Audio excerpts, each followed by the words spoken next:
대한상이 긴급 발표라 4년째 비상사태다. 대한상이 대한상공회의소를 말합니다. 여기는 회원제로 운영이 됩니다. 대부분 기업이 회원이에요. 대한상공회의소니까. 여기에는 뭐 작은 아주 기업부터 시작을 해서요. 중견기업, 대기업을 망라한 명실공히 경제단체 중에서는 제1의 단체입니다. 한국경제인협회보다 훨씬 규모도 크고요. 비대합니다. 이 대한상공회의소에서 제조업에 대한 전망을 조사를 했습니다. 저는 이 전망을 보면서요.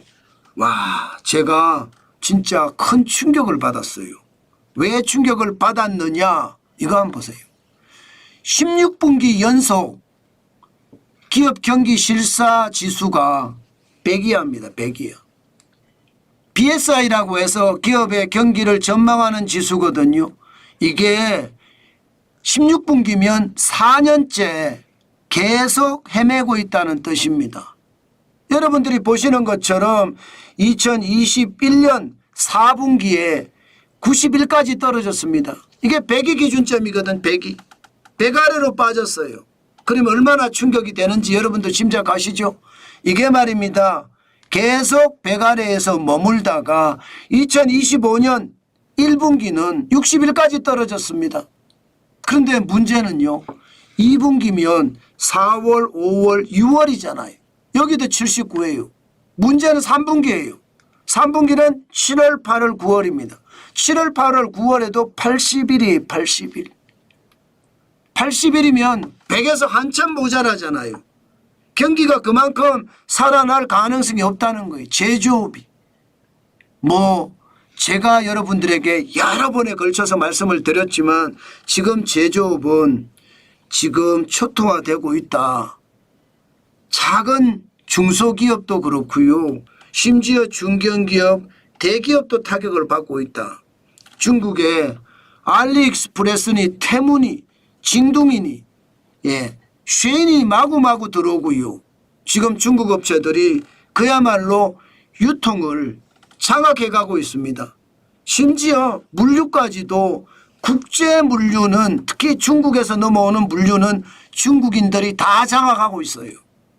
대한민국 이대로 가면 진짜 끝장난다는 말이 틀린 말이 아니에요. 물류와 유통이 장악이 되면요. 내가 제품을 만들어도 팔 수가 없어요. 알리익스프레스에 파는 건 중국 제품, 테무에 파는 것도 중국 제품. 뭐 징둥닷컴에서 파는 것도 중국 제품이고요.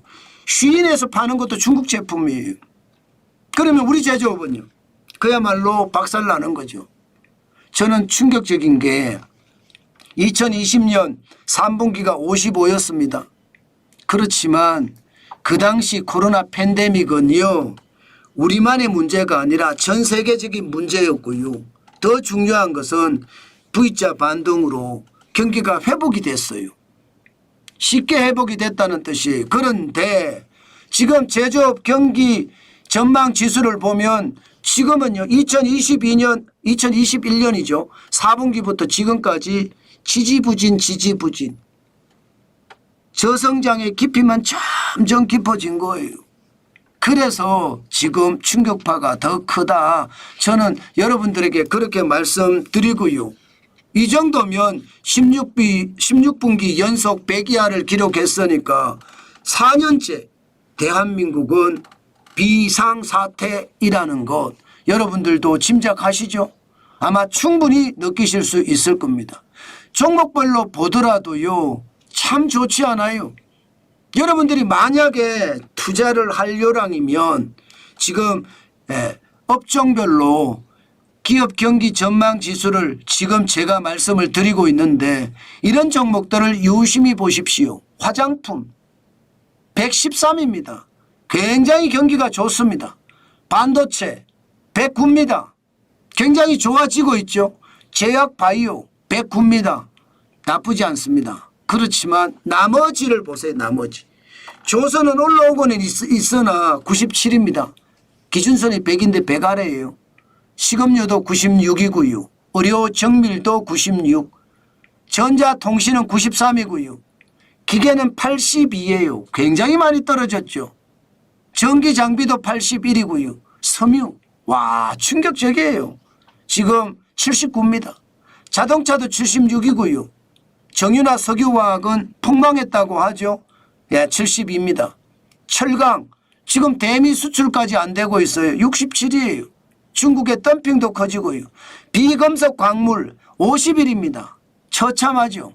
이것을 보면 여러분, 지금 대한민국이 얼마나 나쁜지, 그나마 버텨낼 수 있는 것이 화장품이고 반도체고 제약 바이오가 버텨낸다.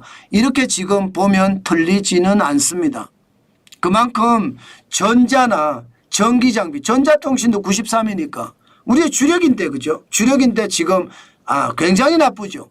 게다가 섬유도 저는 주력이라고 봐야 된다고 봐요. 우리가 옷 입는 거잖아. 의식주잖아. 의식주. 그런 차원에서 보면 섬유도 79까지 떨어졌으니 우리 내수나 경제 자체가 진짜 어렵다. 결국 말입니다. 결국 트럼프 관세나 또 내수 부진이 시장을 굉장히 충격적으로 잡아가고 있다. 저는 그렇게 생각이 들거든요. 저는 결국 트럼프 관세가 시장 전체에 엄청난 영향을 미칠 수도 있겠다. 저는 그런 생각합니다. 문제는 이제 트럼프 관세는 시작이잖아요. 7월 8일 협상의 마지노선이 넘어서면 7월 9일부터는 25%씩 다 부과가 됩니다. 그러면 거기에 대한 부담감 크고요.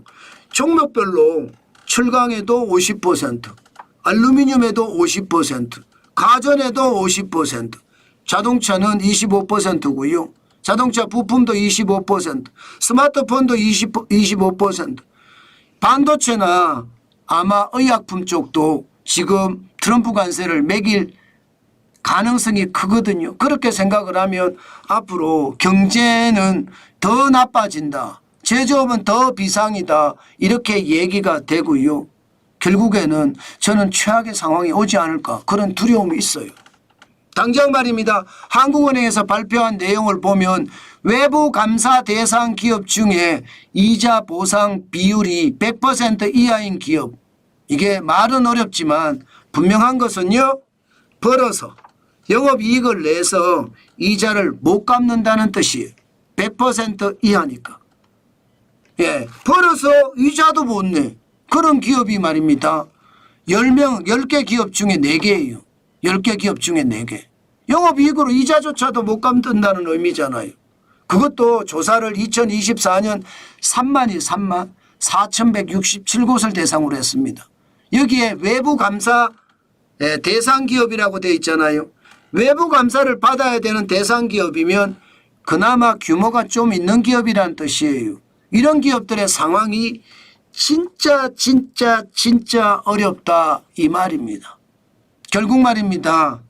여러분, 대한민국은 4년째 기업 경기 전망 지수가 100 이하이고요. 제조업은 최악으로 치닫는다는 이야기. 대한민국은 제조 강국인데 제조업이 최악으로 치닫으면 대한민국 경제는 어떻게 될까요? 폭망한다는 말 안 나올까요? 저는 당연히 나올 수 있다고 생각합니다. 그래서 제가 줄기차게 외치고 있습니다. 기업의 비용을 낮춰주라고. 최저임금도 낮추고 주 52시간제도 폐지하고 그래야만 대한민국이 성장할 수 있다고 저는 목이 터지라 외칩니다. 물론 저야 일개 필부에 불과하니까 제가 아무리 목이 터지라 외쳐도 그게 성사가 될지 모르지만 그렇다고 하더라도 절벽이 앞에 가로막고 있다고 하더라도 외칠 건 외치야죠. 외치다 보면요. 결국 그 절벽도 허물어질 겁니다. 저는 그런 생각을 가지고 계속 이야기하고 있습니다. 언젠가 대한민국 제조업이 르네상스라는 말을 들어야 되지 않겠습니까? 그래야 대한민국의 상황이 좋아지고 대한민국 경제가 더 좋아질 겁니다. 저는 대한민국 경제를 믿습니다. 좋아질 거라고도 믿고요. 예, 그게 우리가 살 수 있는 유일한 희망이기 때문입니다.